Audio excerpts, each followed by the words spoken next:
Hello, everybody. Dennis and Julie. Dennis Prager and Julie Hartman. Hi, Julie. Hi, Dennis.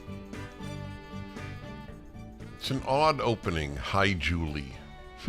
I don't normally do that, but it is appropriate. Hi, Julie. Julie, you had on your terrific Timeless podcast. Thank you. A very interesting debate. Yes.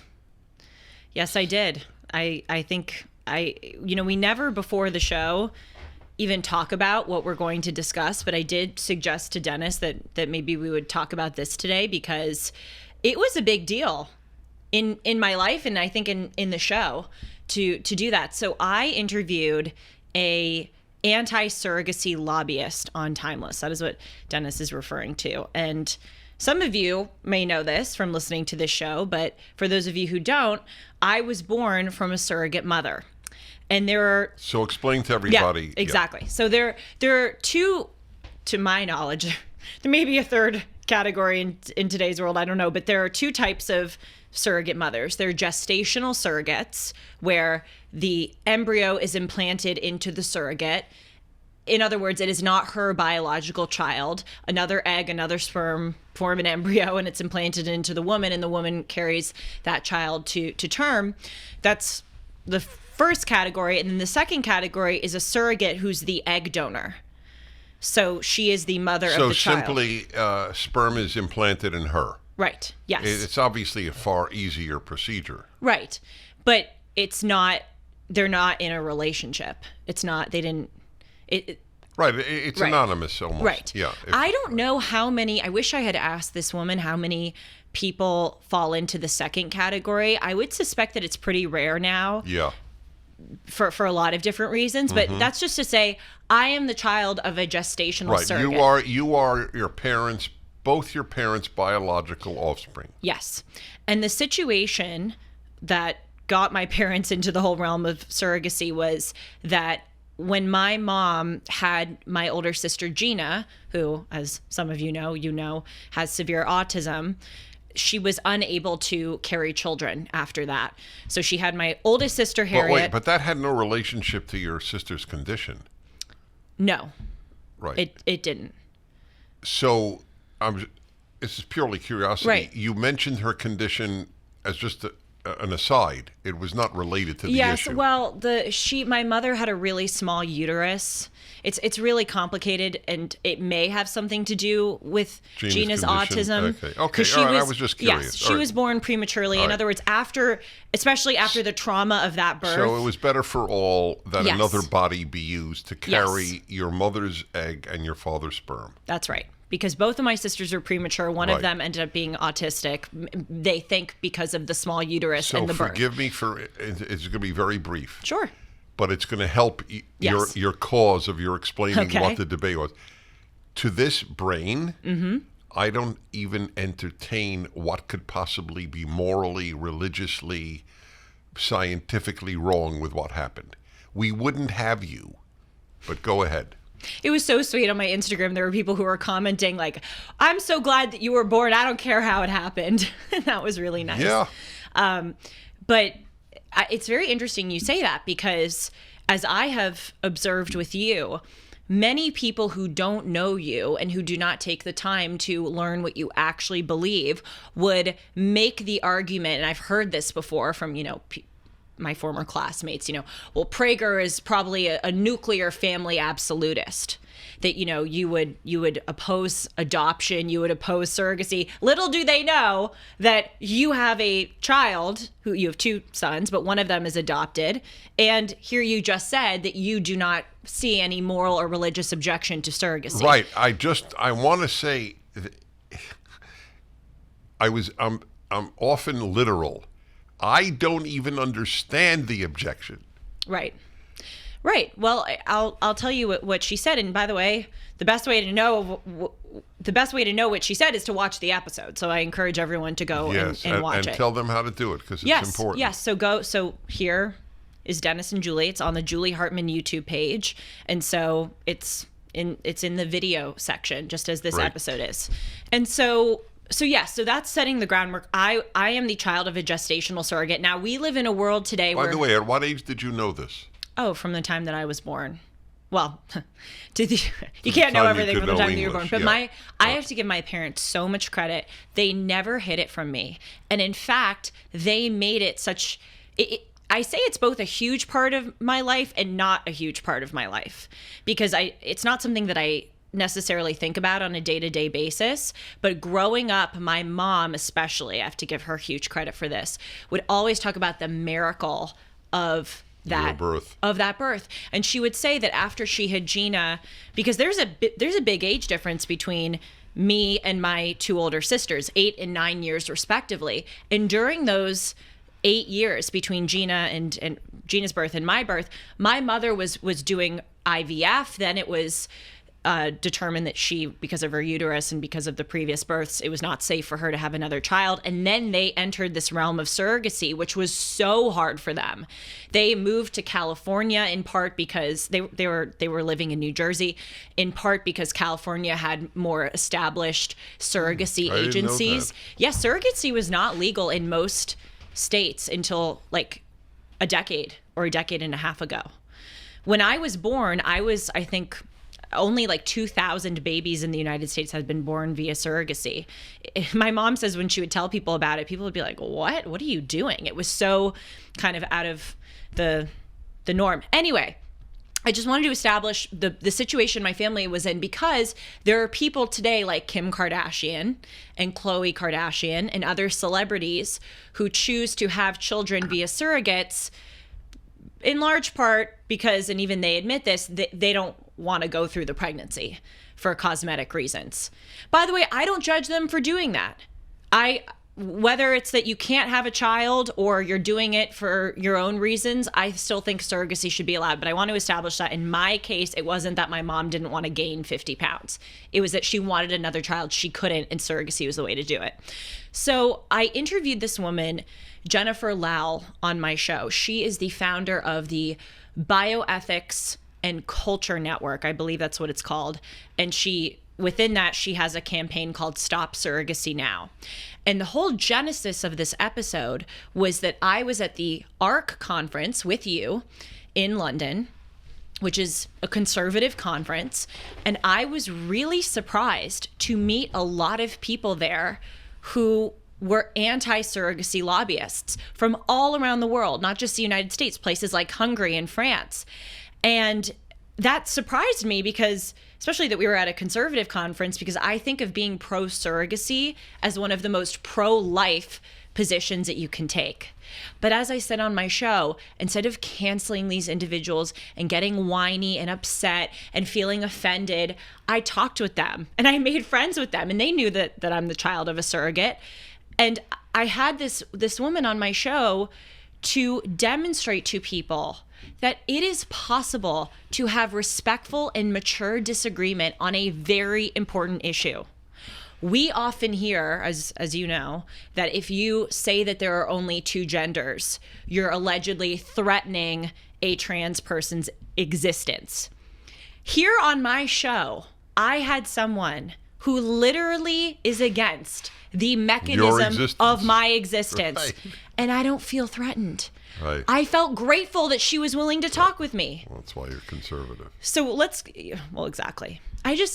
By the way, as an aside, there are so many kind of directions that we can take this conversation in, but one of them I want to bring up with you is the whole time during that interview, it was kind of in the back of my mind, like, I don't feel threatened by this person right now.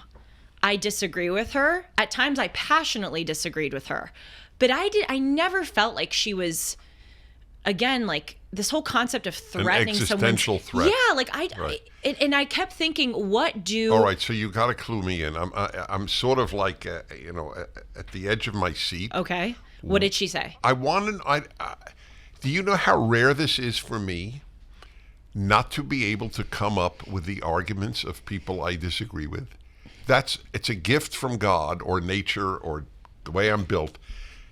In the shower, where I do a lot of thinking, I actually will think of a position I take, and immediately my brain will come up with the opposition. Right. So I am about 80% of the time, I know what people I will debate with will say, yep, without having even read them.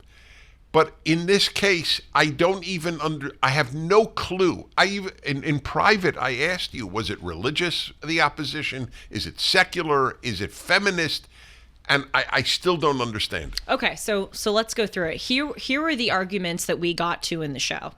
She says that she opposes surrogacy, first because she says that surrogacy is riskier than other pregnancies, natural pregnancies. And it puts the surrogate at risk of having health complications and at times even dying from being a surrogate. We'll get into that, but let me just give you kind of a laundry list of her oppositions. That was the first one, that surrogacy is more risky than other pregnancies.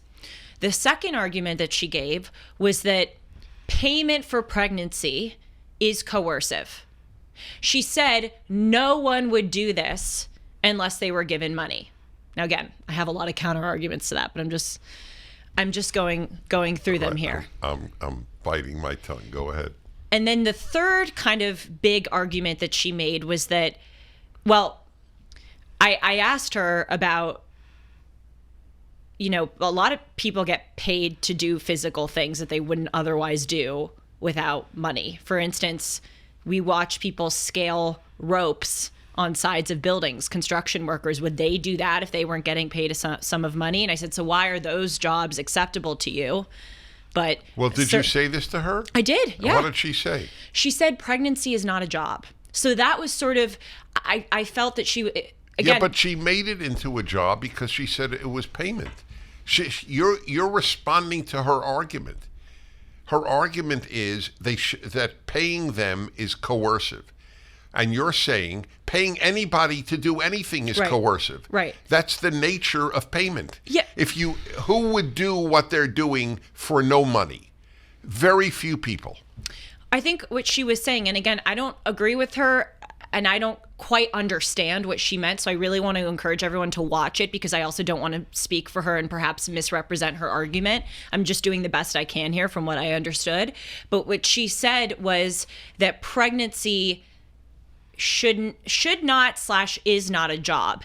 And to me, she was kind of invoking this like spiritual argument that like pregnancy shouldn't be bought and sold. A job is anything you're paid to do. Now, you might say that a job is immoral, but the definition of job is what you are paid to do. Right. So what is a job? Why is cleaning toilets a job? Do people want to clean toilets? I gotta believe that a lot of women would prefer to be a surrogate mother than clean toilets. Right. Okay, so that was the argument. Okay, yes. I don't understand. I still don't understand it. Why do you're saying maybe it was spiritual? So what is the spirituality of it? Wait, I'm so sorry. Before I forget, let me tell you two more because I know, bingo, Dennis and Julie, I'm going to forget. Another argument was she said that it is economically unjust for lower income women to be providing this service to wealthier families. There was a line in the episode where she said it's the haves and the have-nots. You're never going to see wealthy families doing this. That is the nature of all paid work on earth. I agree. The haves pay the have-nots. Yes. If you are the housekeeper, you are the have-not being paid by the have. Yes. And then the fifth argument that she made was that medicine medicine should be for healing. You should not use medicine to do unnecessary things that could potentially put people at risk. And so one of the things I said that was back to number one, that it's risky to the mother. To the surrogate right. mother. She was just saying, and she made the argument, look at what's going on with, trans individuals getting their breasts chopped off and getting puberty blockers. I don't know why that's even... I agree. I don't think it's an apt comparison, but she was saying that, medicine should be healing, and we've gotten into this realm where medicine can essentially do anything, and we have to restrain that. But my rejoinder is cutting off the healthy breast tissue of a woman, of a girl who says she's a boy, yes, is far different than it's not comparable. It's, as I said, it's not the same universe. It's a non sequitur. It's not only not apples and apples, it's apples and toilet paper or apples and newspaper. I wish I could talk to her because you should maybe have her on your show. I'm not even kidding. I might do that because it's one of the rare times in my life I don't understand a position that I don't take. I'm passionately for capital punishment for some murders, for premeditated murder, but I understand why people oppose it.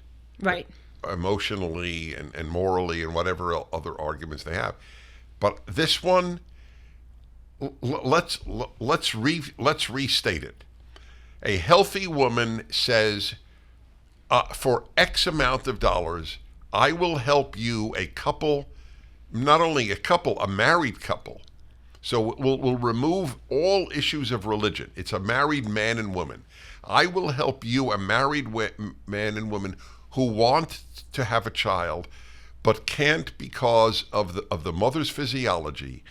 I have that physiology, so I will help you to have your family. God, is that ugly? I mean, it's so. But wait. So I'm very curious. I would like to ask her. Let us say that the surrogate was just a friend who loved your parents and didn't get paid. Would she oppose it then? That's a great question. You didn't ask. I didn't ask that, no. I would love to know how much the money part plays a role in her opposition. If it's wrong for free. Yep. Maybe next time I should have Dennis Prager sitting there with me. Okay, but that's a great question. I didn't ask that question. That's a very good one. And another thing she said too. Again, this is all flooding back. I'm sorry if I'm kind of throwing it at you, but I want to get this all out on the table so that we can really analyze it. Another thing she said was that she believes that surrogacy erases women. That essentially, so at the beginning of the interview, I remarked offhandedly. I was actually trying to explain what a gestational surrogate is. I said, it's where, the biological parents, the egg and the sperm, create an embryo and the embryo is implanted in the gestational surrogate. And I used this analogy. I said, and as my parents explained it to me growing up, it's their ingredients, but baked in another oven. And she came right in and said, I take issue with that.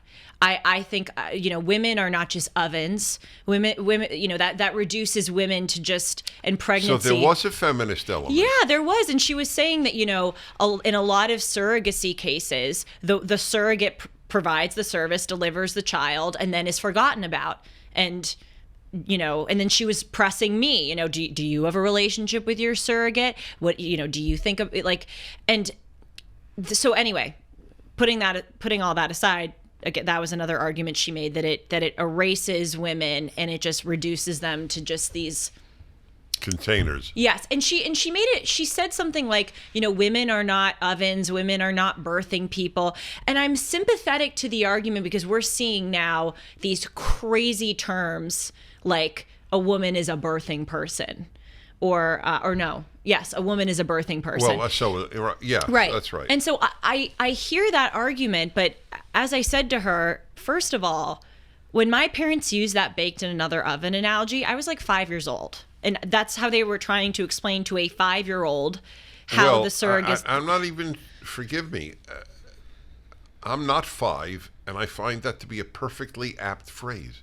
I do too. You were baked in another oven. Well, what is the issue? It's reduced her to an oven? So wait a minute. So if your mother had given birth to you, then why wouldn't your mother be an oven for 9 months? She was an oven for 9 months. Yes, exactly. Yes. I just don't understand. All right. So wait, I think I come up with her answer. Yes, but your mother would not been only an oven, whereas the surrogate was only an oven. Right. Okay. All right. That's what they would answer. Fine. And it's just, and the other thing I said to her was like, we don't. I know that you object to these transactional terms or these, what you would call reductive terms, if that's even the right word. But first of all, they are providing a service. And you know, these women in the United States, all over the world, there are horror stories about surrogacy because it's not as heavily regulated and people get extorted. And I obviously... You know what they did in the Bible when your wife couldn't give birth? What? They did get an oven. They were called concubines. I'm curious what she thinks of that. I don't know. You don't know if this woman was at all religious, right? I didn't know that. Yeah, so I do have to have her on. I'll ask these questions. Because isn't the concubine an oven? And you know, Abraham, when Sarah couldn't conceive, Abraham had concubines. Well, what if you adopt a child? Is the birth mother the oven that got you this adopted child? Like, that's right. Yes, you know? That's right. So, but what I said to her was, look, they are providing a service. In the United States, these women knowingly, willingly enter into agreements where they are agreeing to do this for a sum of money. And so that's number one. And number two, I said, at least in my family, I mean, we don't think of my surrogate mother as just, you know, an oven. All of the time. I'm sure you're massively grateful for my her. parents are like, thank God that this happened, and thank God this woman was able to do this for us. And we, especially my mom, says that. And if the woman had any religious sense, she would say, thank God I could do this for them. Right. And also... And get paid. But as I said, if it's wrong for free. Now, here are two arguments that I wish I had brought up. We didn't have time to get to everything. We could have gone on for 3 more hours. But she was making the argument that it's, again, inherently coercive to pay people to do this thing that is risky to their bodies. And I use the construction worker analogy. How about football player? Right, exactly. But here's the thing. First of all, someone who is a surrogate for 9 months you have no idea how expensive it is to be a surrogate. It was expensive in my parents' day. Now it's unbelievable how expensive it is. Because I don't quite know why. I think there's a larger demand for it now. Right. So they want room and board, I'm sure. They want to be put up somewhere. Well, I actually don't know about that. I think they... Well, I know it because people who... I didn't have this for my adoption case, but it is not uncommon where the birth mother will make a lot of demands upon the adoptive parent. Well, that's what I was about to say. There are 2 points I wish I had brought up. First of all, Jennifer Lowell, who I interviewed, in my view, was really considering it from one side, that, it's coercive to pay people this sum of money to do this. Well, first of all, surrogates can make a lot of money in 9 months carrying a child than they probably would have made working a job for 5 to 6 years, and it can enable them to have economic freedom to go do things, you know?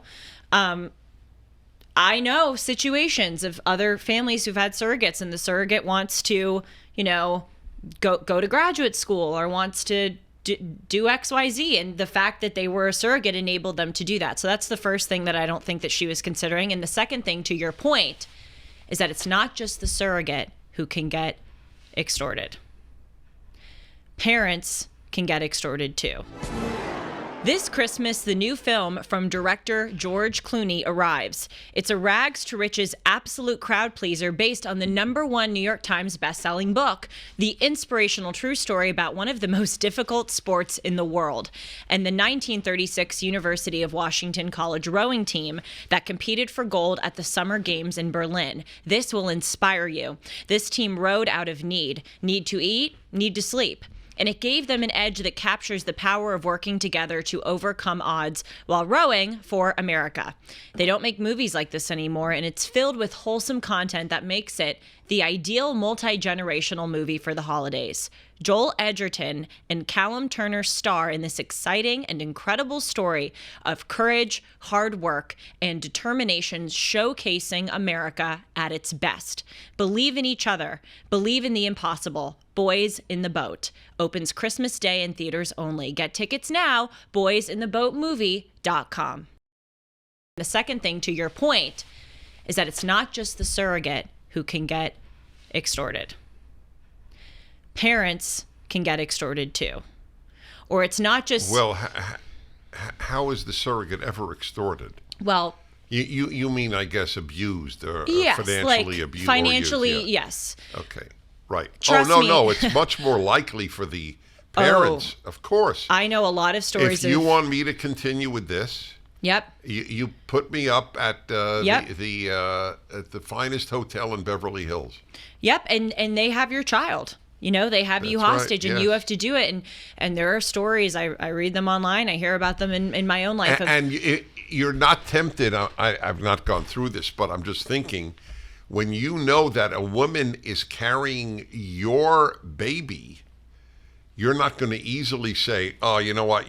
These are extravagant demands." Well, exactly. That's what I just. Loose. Yes, they kind of have you hostage because they are carrying your child, and they know that. Not every, of course, but certain surrogates know that, and they go, right. "My back hurts. I don't know if I can go to work. That's right. Will you pay for me to, get a housekeeper to clean up? Will you pay for a nanny to pick up my kids from school? Will you pay for these meals because I need my nutrition?" Like, again, yeah. So, gosh, so many avenues of this to explore. But again, the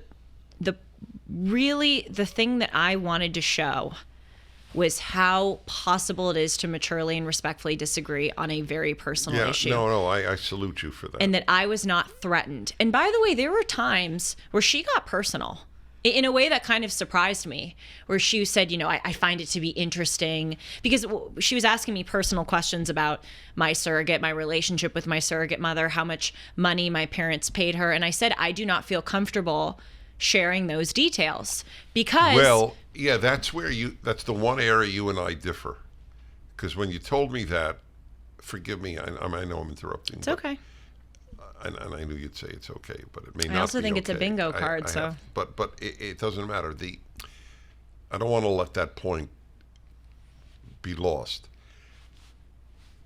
The reason that I wouldn't have said, it's a personal question. And you're totally right. It is. I would like to know, what difference does it make? That's what I don't understand the question. Let's say my parents gave her $45. Let's say my parents gave her $45,000. Is your opposition based on the sum of money? I don't understand why the question is relevant. Right. Well, that's what I said. The first thing I said was, I have no obligation to tell you or anyone personal details that, I don't feel comfortable sharing. And by the way, the reason why I didn't feel comfortable sharing certain things was that I haven't asked my surrogate's permission. I haven't talked to, noble. And I'm not trying to sound like Mother Teresa, but I this is a personal subject, and I don't want to step on anybody's toes. In my own family, my surrogate mother, there are a lot of people involved in this that so that I just want people to understand that's my objection. And now someone could say to me, well, Julie, you decided to do this episode where you you say that I'm the child of a surrogate. Let's have a debate. In other words, you entered this personal realm. Why won't you, go all the way? But my kind of response, no one's ever said that to me, but like you, I consider all the possible objections that people could have to me. And my response to that is, we can talk about someone's marriage without expecting them to divulge the details of their sex life. Like, in other words, just because you're sharing something personal doesn't mean that you have to give every single detail about that personal thing. And to your point, I didn't think that it was relevant to the discussion. We can debate surrogacy on principle. Again, whether it was $45 or $45 million, let's talk about your objection to money. Again, we don't need to make it necessarily about me. Yeah, you know what? I'm going to definitely have her on, because I'm just so curious. The more I hear the arguments that she offered you, the less I believe it came from religion. Interesting. Because I entertained the money part. Makes it sound more feminism. Yeah. And the Because she didn't offer any spiritual arguments, did she? Well, she didn't use the word, if I'm remembering correctly, or if I heard every word she said. I don't believe she used the word spiritual, but to me, some of her arguments were spiritual. Like, pregnancy is not a job. Pregnancy is not something that you can just, pay people to do. It has this... Right. So these are comments that are made by people, whatever the subject, and they are completely certain that it is a truism what they have said. But pregnancy is not normally a job. First of all, we didn't have the ability to have it as a job until the very, very recent past. Right. They didn't know how to implant embryos. They didn't know how to make embryos, let alone how to implant them. Right. So it's academic. So it's why I'm curious. But if there's a religious person listening who objects to it, all the concubines of the patriarchs of Israel, Abraham, Isaac, Jacob. So they didn't all have concubines, but if you couldn't have a child with your wife, it was the norm to have a concubine. That is a surrogate. Because the child of the concubine was considered your wife's child, not the concubine's child. Well, the counter argument is that even a lot of religious people wouldn't necessarily endorse concubines. That practice. Yes, so in the Bible. So fine. Do they think that they were sinning? Let them say that, Abraham sinned. God didn't think so. Now, again, you always have to judge people within their times. I'm not a concubine fan for today. But that is an ancient form of surrogacy, and much more difficult for the woman because she didn't have an embryo implanted. She had intercourse with a man whom she may have loved. Mm-hmm. Here's where I am really endeavoring to be intellectually consistent. I am obviously pro surrogacy, but I don't know if I'm pro sex work. And I'm really trying to understand because one of the things I kept saying in this interview with Jennifer, who, by the way, she's probably listening. I just want to thank you for coming. I'm truly, although I disagreed with her and at times passionately so, I'm really, really grateful to her for coming on. I didn't cancel her. She didn't cancel me. It was so nice to have someone that was willing to do this with me. So thank you. I really appreciate her. But I'm trying to be intellectually consistent here as to why I would be pro surrogacy and not pro sex work. Oh, this is what I was saying. Why are they related? I mean, it's this idea of if someone willingly, knowingly enters into an agreement and they're getting paid money for it and they're doing something risky or with their bodies that, leaves them vulnerable. In the realm of surrogacy, I say that they should be allowed to do it. In the realm of sex work, I don't know if I support that. Well, providing a couple with their baby versus providing a man with an orgasm doesn't strike me as comparable. I know I admire you for even debating the issue, and that, by the way, we didn't talk about it on the show. The issue of the legalization of, they call it sex or prostitution, call it whatever you want, is my approach to these issues is what will enhance or decrease evil on earth. That is an excellent way to put it. That is the only way, and a lot of religious people differ with me. When I was on with a Catholic on his very popular podcast, and he said masturbation is always evil, and I thought, why is it evil? It may be a sin in one's religion, but evil. Rape is evil. Murder is evil. Torture is evil. I mean, I could think of a lot of evils. We have to be very careful. So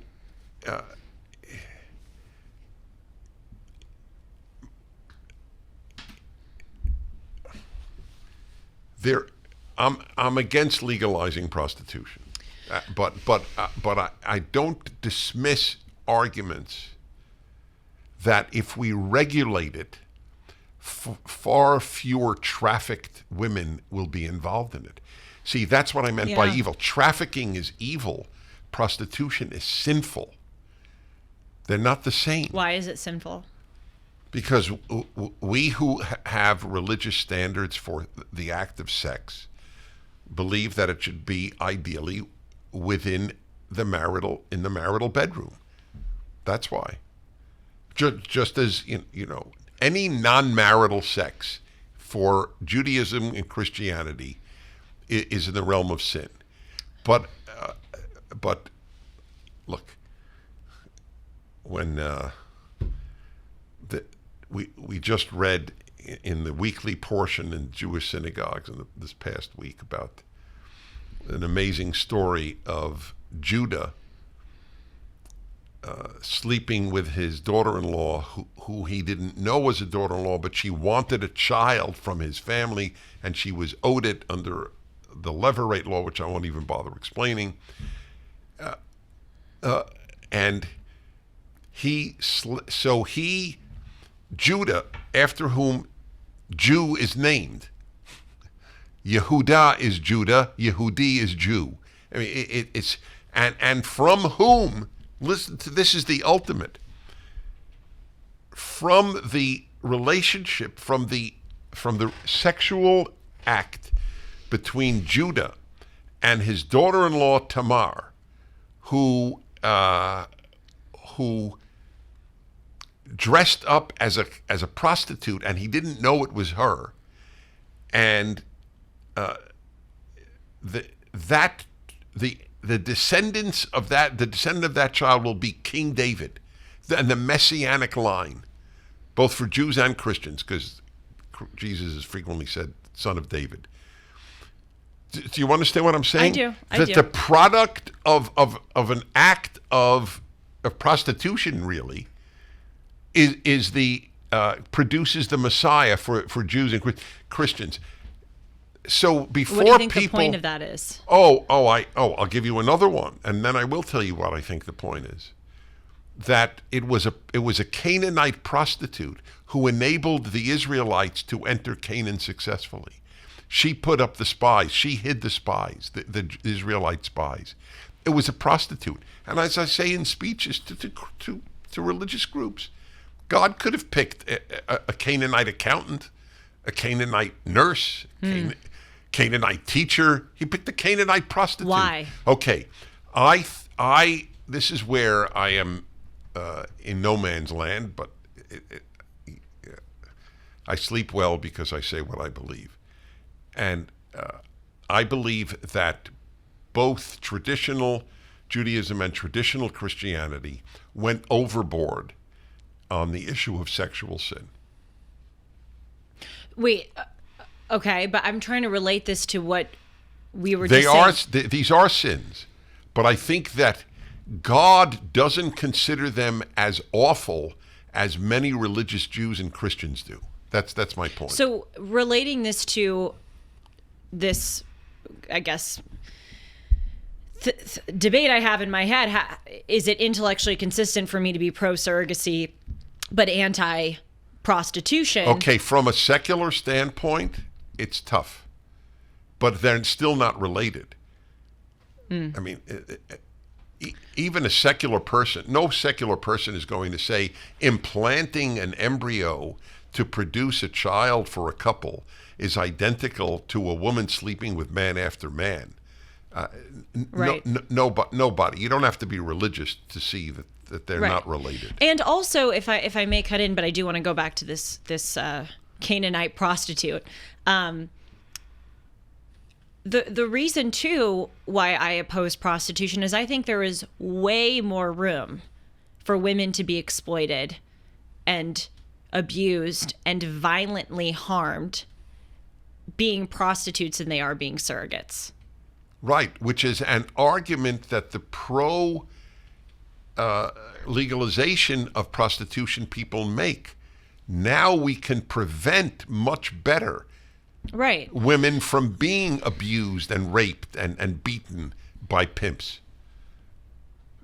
By the way, if that's true, it is very hard not to argue for its legalization. I want to reduce evil. The problem is when you legalize something, you're effectively endorsing it. Well, you're effectively increasing it. Right. That my biggest argument against the legalization of prostitution was vast numbers of young women will enter the field if you legalize it. And nobody can argue that's a good thing for society. Mm-hmm. Carrying a child for a family who wouldn't otherwise be able to have a child is a benefit to society. You are bringing a life into the world. No. Having young women go and you're the one who raised the question. How could I do X if not Y? Right. They're not related, in my opinion. Look, it's fair that you ask it. Well, look, I believe it or not. I say believe it or not because there are people who think that I'm a terrible person for being conservative. I really want to be intellectually consistent. And one of the things that I kept saying to Jennifer when we were debating was, what is the principle here? What is the principle here? Let's go down to the principle. If you think that it is coercive to pay people a sum of money to do work that is risky and potentially harmful and potentially fatal with their bodies, why do you not apply that same standard to construction workers, miners, factory? The point is, I was trying to go back to the principle. Well, did she answer it? Yes, she said pregnancy is not a job. That was her argument. No, well, pregnancy that's a is non not sequitur. a job. Look, I totally agree. If you talk about the danger, then talk about danger. Then if you want to get into it's not a job, I don't understand. And it is a job. It isn't always a job. It isn't usually a job. And it isn't only a job. I think it's providing an immense spiritual. Okay, fine, but thing. Well, so is being a rabbi, priest, or minister. Right. They get paid. Priests get the least because they take sort of vows of poverty, but beside the point.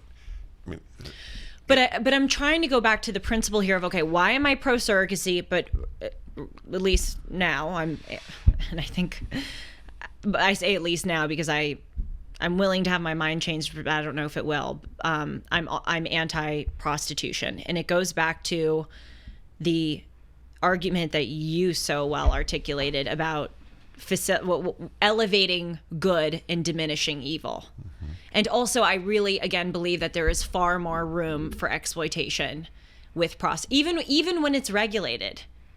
Yeah, if that because people. Right. I mean, there are two separate issues. Well, they're related but separate. If we really did regulate, like they do, I believe in some European countries. Yeah. Is there less trafficking? If there is there less suffering of innocent women if prostitution is regulated than if it is not? Then no matter what one's view especially as a religious person, you should be preoccupied with reducing evil. Those who love God must hate evil. It's a commandment in the Psalms. Mm-hmm.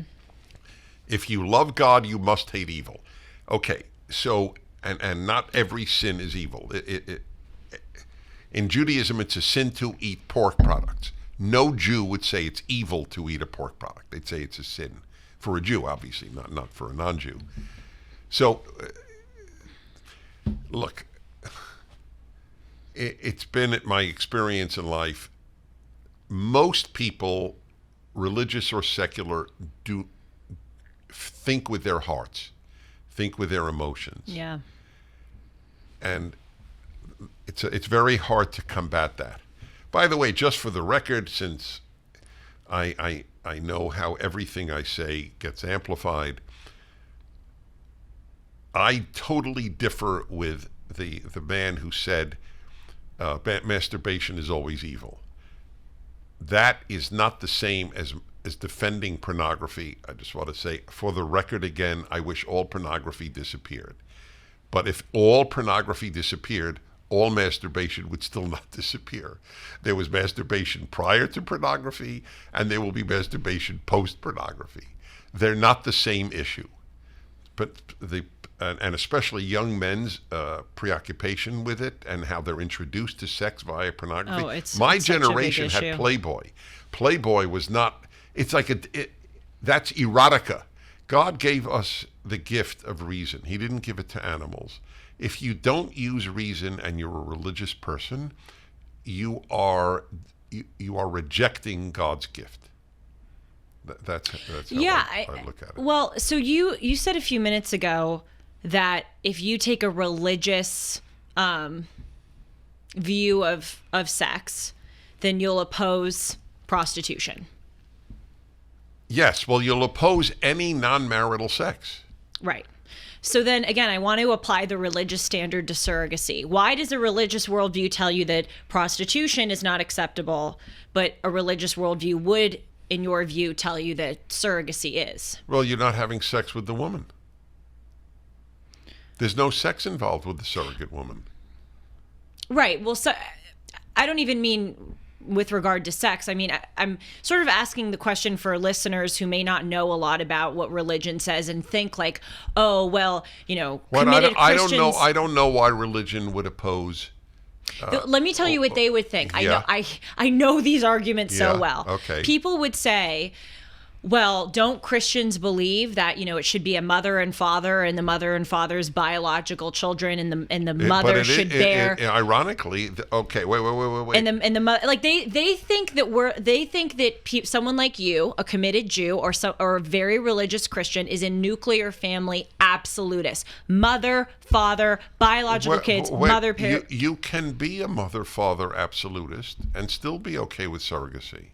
Right. Again, I agree with you. I'm just saying with their impression. Right. But it doesn't violate any of the norms that they want having. They think a norm is that the mother should carry the child. It should all be natural. That is the statistical norm. But it doesn't mean it is the religious mandate. They think it is. Okay. And you're saying it's not. Okay. Well, I don't know on what grounds. Maybe they'd educate me.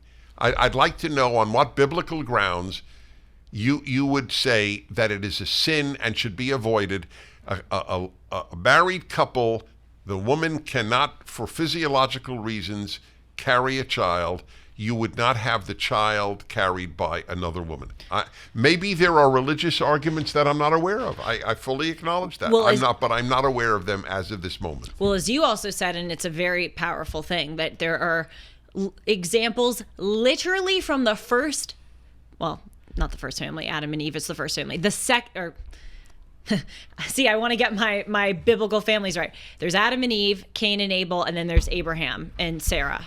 So would you say that's the third family? No. They're down the line. It is not. Oh, I don't see. know how That's many right. numbers, There's that whole lineage. Okay, whatever. Yeah. Putting that aside.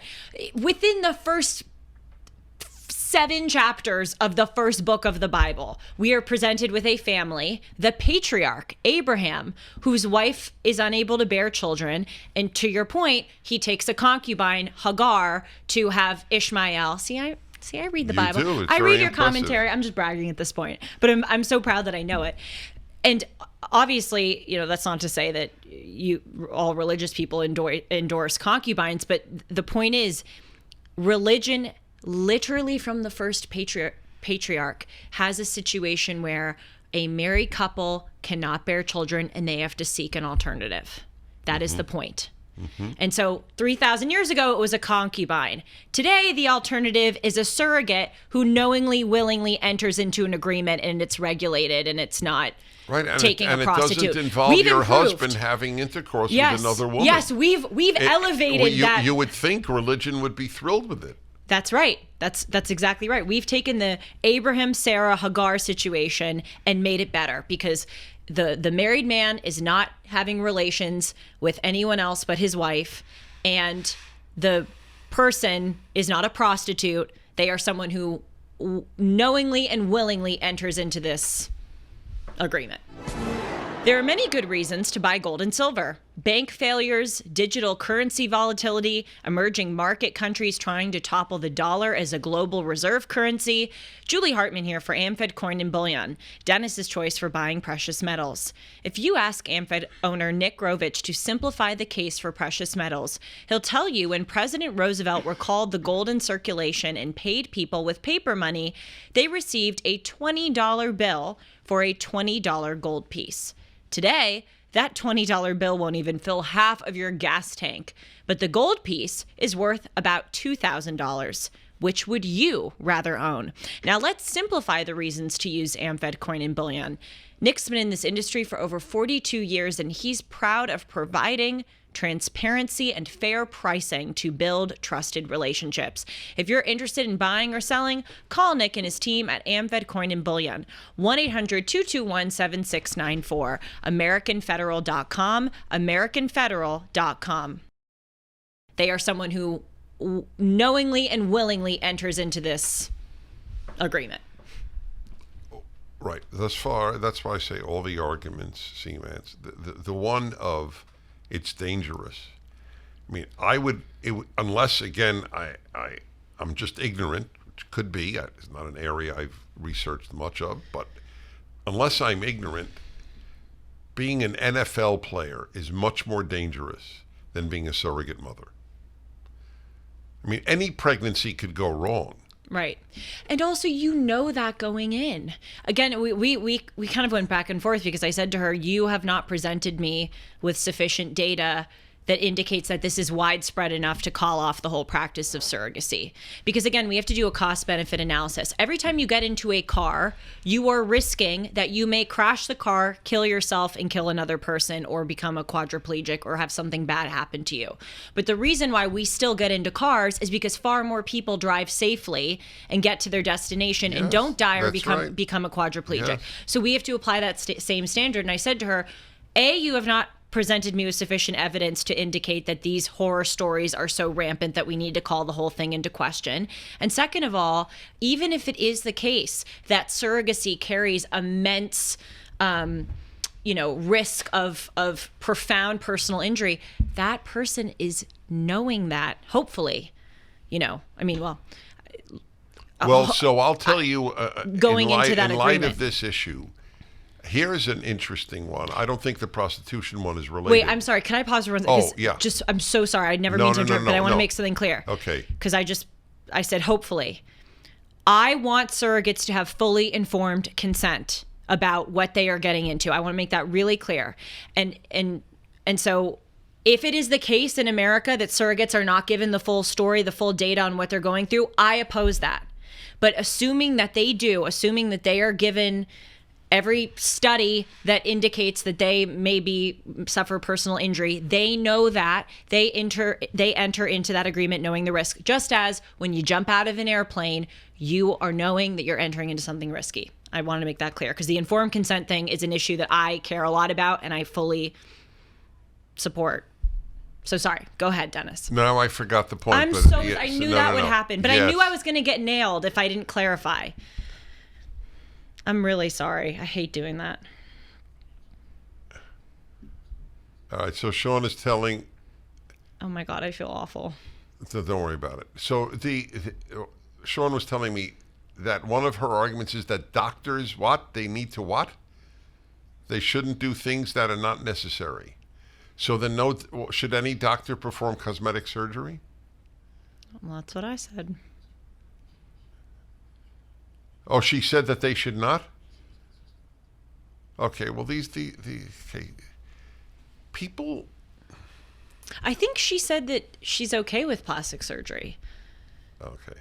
Well, if she's okay with plastic surgery, then the argument that doctors are not doing necessary things, necessary is in the eye of the beholder to a certain extent. Everyone needs to go watch the video. Yeah, I don't want to speak for her. Removing girls' breasts because they say they're boys is a different category of having a nose job or, for that matter, a breast implant.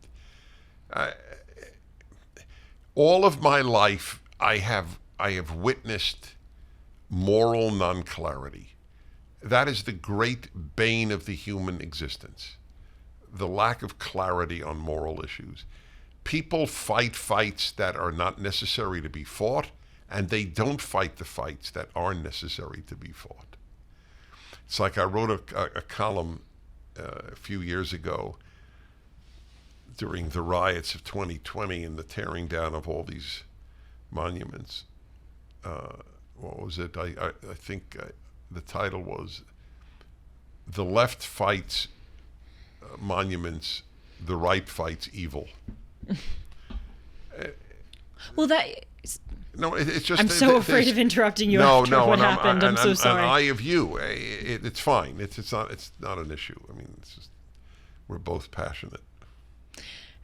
Well, that's a big issue that I take with people. It's like when I see this, to your point, crusade against monuments, I'm like, are you kidding? Like, this is what you're focusing on? Or when people are lamenting, obsessing about microaggression, it's like, you have no idea what real evil is. That's the whole point. You have no idea. They don't have an idea what real evil is. Yes. 45% of young Americans never heard of Auschwitz. And look, really? Yes. Oh my God. That's a Pew poll.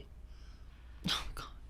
And look, there are issues pertaining to surrogacy that I think need our attention. And these are serious things. For instance, informed consent. I'm on board with that. You should totally have informed consent before you get a vaccine, before you have an embryo implanted in you. Of course.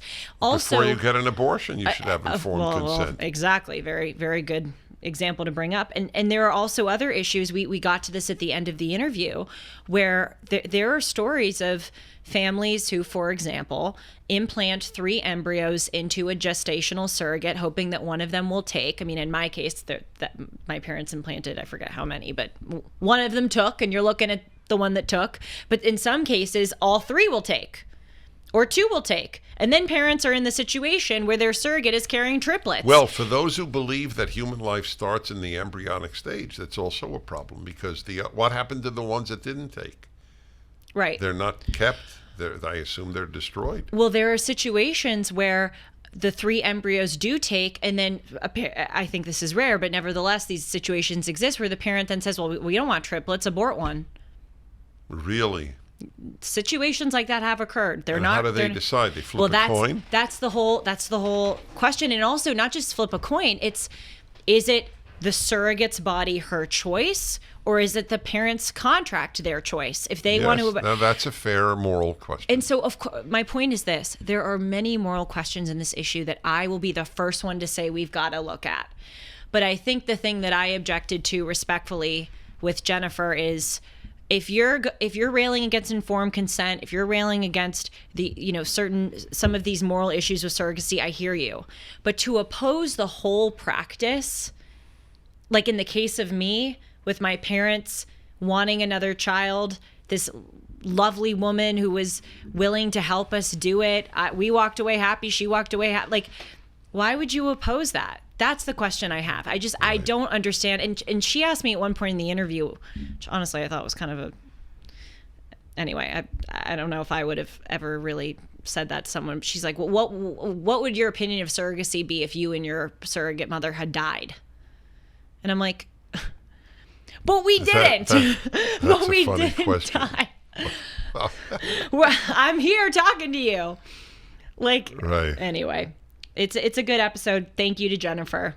In all sincerity, yeah, thank no, you. I would like to have her on, because it would be all revelatory to me. But I would like the answer to what if it was done for free? Because as soon as you raise the money question, then the obvious question is, okay, so for free, you're okay with it? Yep. If the issue is money, it comes from feminism, which is a progressive / left-wing doctrine. If the issue is not money, then it comes from a religious perspective. Right. Yep. Well, if there's one thing that I learned through this whole experience, it's something that you often say, and it's that we don't necessarily have a community. We have individuals who support us or who we support. Like, let me explain it. Because people won't know what I meant. Okay. This is a tough issue to raise publicly, but you did. Well, the past 1 hour has been a tough issue to raise publicly. This but is we tougher. Just go for it. So what I have said to Julie is, I don't have a built-in community. Right. I have a huge community of people who respect me and who agree largely or sometimes totally with what I say.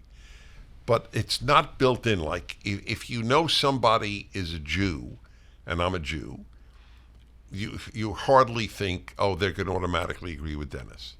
If the person is religious, Christian, they'll automatically agree with Dennis. If they're secular, they'll automatically disagree with Dennis. My community, which thank God is large, is largely individuals. I mean, the largest, I guess the largest group though would be committed Christians, but clearly, I mean, I'm not a Christian, so, and I love that community, and many of them love me, but what I'm saying is I don't have a built-in one. Right. Yeah. Right. And I realize that here where it's especially this issue of surrogacy is so interesting because you have people on the left, to your point, who oppose it, and then you have people on the right who oppose it. But then you also have people on the left who enthusiastically support it and think it's awful to oppose it, and then you have people on the right who enthusiastically support it. The truer thing to say here is the issue doesn't have a community. Yes, but I think yes, that is the truer way to say it. But I think also I, as an individual, as a conservative, there are issues in the conservative community that I disagree with my fellow conservatives on, and they disagree with me on. We're not a monolith. Mm-hmm. And this is a pretty big one, where I have butt heads with. Actually, I don't know if Jennifer is conservative. I got the sense she was, but I don't know. And I'm not, obviously I shouldn't speak for her. So it leads to a lot of other. Did we discuss adoption? Have we done adoption?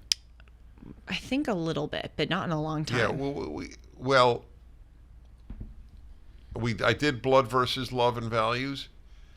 Oh, because I told you the story about the child of Holocaust survivors whose parents. I think I did tell you that, but it doesn't matter.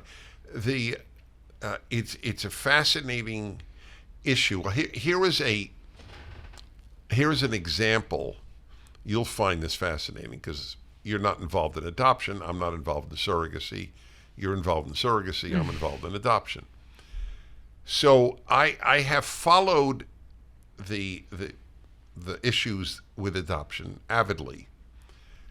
And one of the most common questions people have asked me is I have two sons, is one of the son who I adopted at birth, as it happens, did he search for his birth mother? By the way, nobody ever says birth father, which I find so fascinating. Yeah. I mean, when you think about it, you never hear, well, did you search for your birth father? Who? Isn't that interesting? It is, and it's sad. Well, I know that. He's saying, Julie was asked, she asked you, did you search for your surrogate mother? That's what prompted I didn't say why, but that's what prompted my raising this issue. But I have a point to make that you'll find fascinating. 2 points. One is nobody ever says, did you search for your birth father? Which you say is sad. And that's an interesting subject. Why you said that. Why I said what? That it's sad that people don't say, did you search for your birth father? Putting that aside, though, the points that I find fascinating are, one, that it's always birth mother, never birth father, that people say, did you search for? But here is the really interesting point. I may be wrong, but I have been involved in this. After all, that son is 30 years old, so this is not something I thought about for the last 2 weeks only. And that is, overwhelmingly, I have found that girls search for birth mothers more than boys do. Isn't that interesting? It is, yeah. If I'm right, it is really interesting. And I hear my theory, and it's just a theory, but it may have merit. So who is more likely to identify with a birth mother, a boy or a girl? Obviously, a girl. So immediately, the girl who is adopted is thinking, wow, she gave up the child that she is not only the gestational mother, but the oven. Not just the oven, but the ingredients. Right. And so for that reason, and I don't know what other reasons, I think girls do go on searches or yearn to know who the birth mother was. I would want to know. You would have. Yeah. Yeah. And I think I couldn't care less. Now, I may be dead wrong because I'm not adopted. I don't know. But if I had decent parents, the thought, whoa, I really want to know who carried me and who conceived me, it doesn't strike me as of significance. And therefore, I don't know if I would have gone on the search, since I would have thought that the search could almost only end in sadness. Because what if I'm disappointed? Then there's sadness there. Let's say I think they're terrific. Then there might be sadness in my current family, my which is I consider the real family, the one that raised me.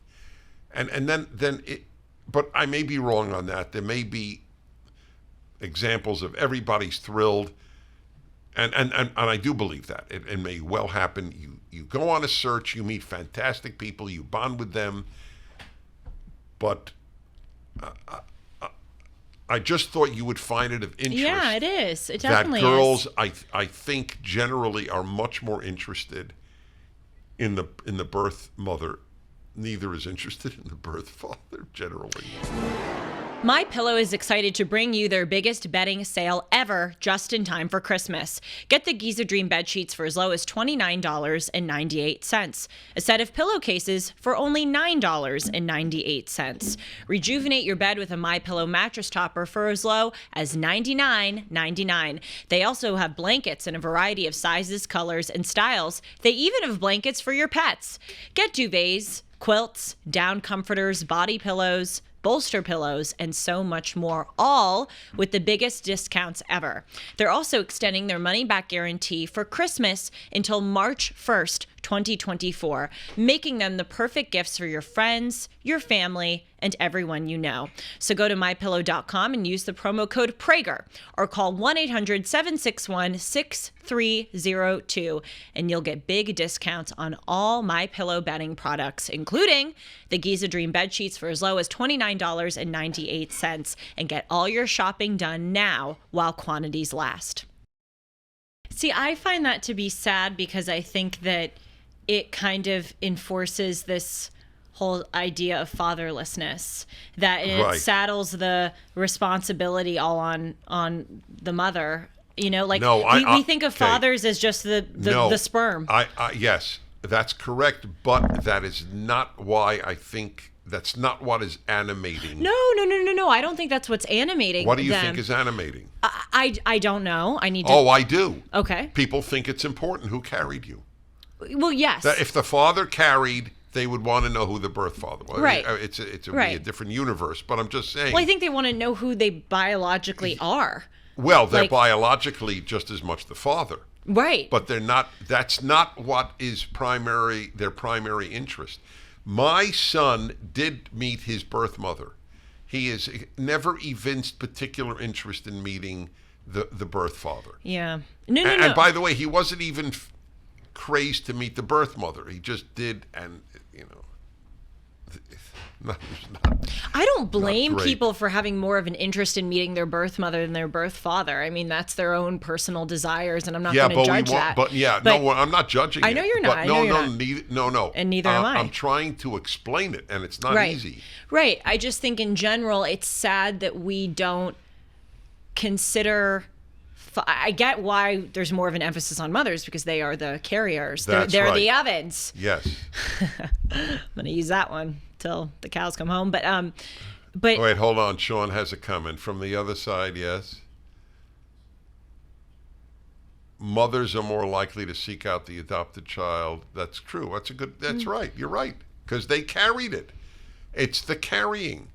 Yeah. That's the reason for I raised it because I knew it was somewhat related. Right.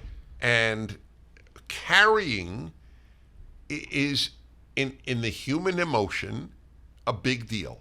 Yes, it absolutely is. I just think we need to, as a culture, view fathers as... Oh, that's a given. I mean, listen, it's the catastrophe of our time. It really is the catastrophe of our time. Fathers is almost the whole issue.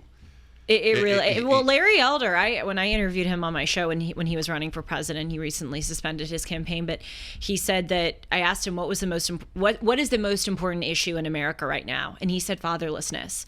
And I am... From the get-go of my public career, I have been,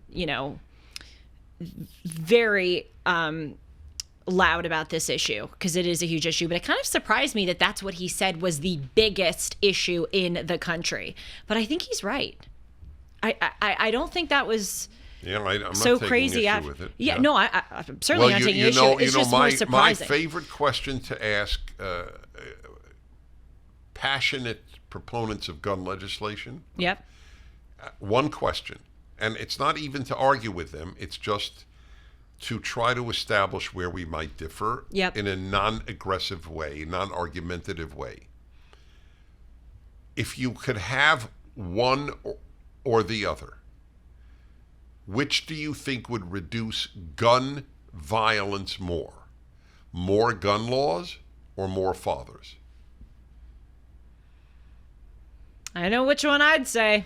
Well, that is so significant a question because it tells you a lot about anyone who said more gun laws, that you think that will reduce gun violence more than more fathers? We see in the past, and look, I don't like guns. I don't own one. I totally respect people who do. I'm just saying I'm not like a gun junkie. Like they really scare me. But if we just look objectively, over the past 50 years, gun laws have increased. But gun violence has increased. Right. So that doesn't indicate that they've been effective. We had much fewer gun laws 100 years ago, and there was much, much less gun violence, and a lot of people owned guns. I know that we may be nearing our close, but I just want to make a comment. Someone wrote to me and said, like, wow, this episode, the surrogacy episode you did was kind of risky for you to do, and going with such a personal issue and putting yourself kind of on the front lines of this. Why do you do that? And I thought about you and how you are fearless with the places that you're willing to go. I mean, you talk a lot about male-female relations, masturbation. I mean, and these things are uncomfortable to talk about. It's not always the easiest thing to kind of lay bare what you think and your personal, experiences with certain things. But I just want to say that if it's not going to be me who's going to do it, then who? And I know you think that too. I'm willing to put myself out there if it means that we're having these discussions and we're considering these issues. Good. That's why one of the many reasons what's the verb I want to use? Adore you. Thank you. But no, well, you're welcome, but I didn't say it as a compliment. I just said it as a fact. I'll tell you why I do it. Because I am far more interested in doing good and arriving at truth than in being loved. Yep. I don't ask before I speak, how will people receive this? Yes. I ask the following questions. Is it true? Am I furthering good on earth? And how will God take it? Those are the same 3 questions I ask. And also, I've been thinking about maybe doing a show on this. This would be a good happiness hour, or even potentially a D&J discussion. Is it a good thing for you to be hated? Obviously, it wouldn't be a good thing in the sense if you deserve to be hated. But part of the reason why you don't ask, is what I'm about to say going to tick some people off and cause them to hate me, is because you already know that so many people hate you. You know that there are so many people on the left and Media Matters and all these people who despise you. And so you kind of know the ship has sailed and that you're going to say what's principled as opposed to popular because you know that they already hate you. And sometimes I have that too, where like I'm kind of grateful that there are people who hate me. Again, it wouldn't be healthy if I were this awful person and I'm like, yeah, I'm doing bad stuff and people hate me. Good. I'm glad that people disapprove of me and that they don't, because in a way it gives me a kind of freedom. That is an interesting take on it. And I just think, do other people have that in their lives? Obviously not to the extent that we do, especially you.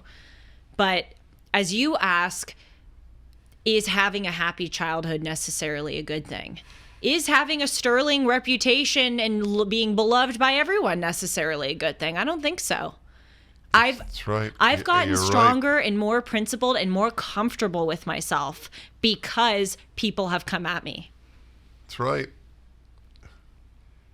And if you're universally adored, it's almost inevitable that you will not want to compromise that adoration. Yes. And then you won't be animated by, is it true? Mm-hmm. I have examples in my mind, but I won't give them because some of these are good people, but I know they compromised because of that issue. They didn't want to alienate their nearly universal base of admirers. Mm. And it's sad that so many people hate you and there's a mounting group of people who don't like me. I know that there are people who I went to high school with or who I went to college with. Well, that's or why my you life. particularly have experience. Yeah, I know that there are people who think I'm nuts. I know there are people who think I'm crazy well, and I'm just bigoted. In a nutshell, tell people what people your age you knew from when you were a kid. Yeah. Well, yeah, there were when these... you came out, so to speak. Yeah, I mean, oh God, when I was at Harvard, there were a lot of people who came at me. There are people from my high school who have. But say what they wrote. I mean, it's fascinating. Well, at Harvard, you're evil. I mean, you were called evil. Someone from my high school said I was evil. Yeah. That's fascinating. I know. I want to say, like, you do not know what real evil is if you think Julie Hartman is evil. That's exactly right. Or me. Yeah, I mean, but in a way, but look, if I could wave a magic wand, I would have people not hate me.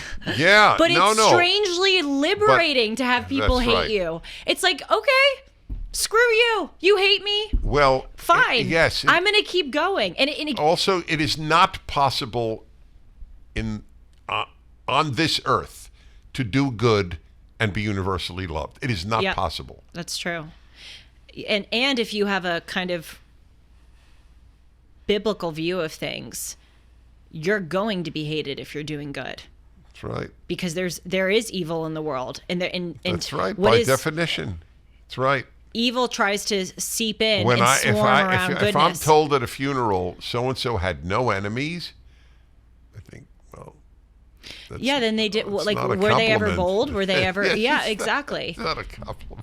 And you know what? I asked you this one time on Dennis and Julie, because you're the biblical scholar. I said, "Is there any righteous person in the Bible who wasn't hated, or who wasn't tested?" Yes, right. So yeah, we should really talk about this more. I wish for people that they are not universally beloved.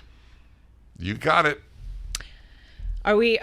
Yeah, at time? We are. Yeah. It's a miracle that we can do with all of our crazy scheduling conflicts. Well, it's a miracle, honestly. There are many miracles. There is a miracle. The whole thing's a miracle. It's a miracle that I was born in the oven.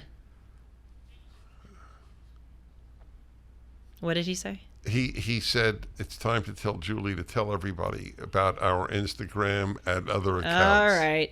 You can email me at julie@julie-hartman.com. You can follow me on Instagram and Twitter at Julie R. Hartman. You can follow Dennis on Twitter at Dennis Prager, right?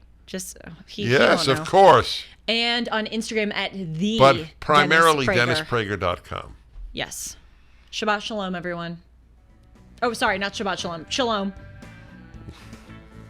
Bye. Bye.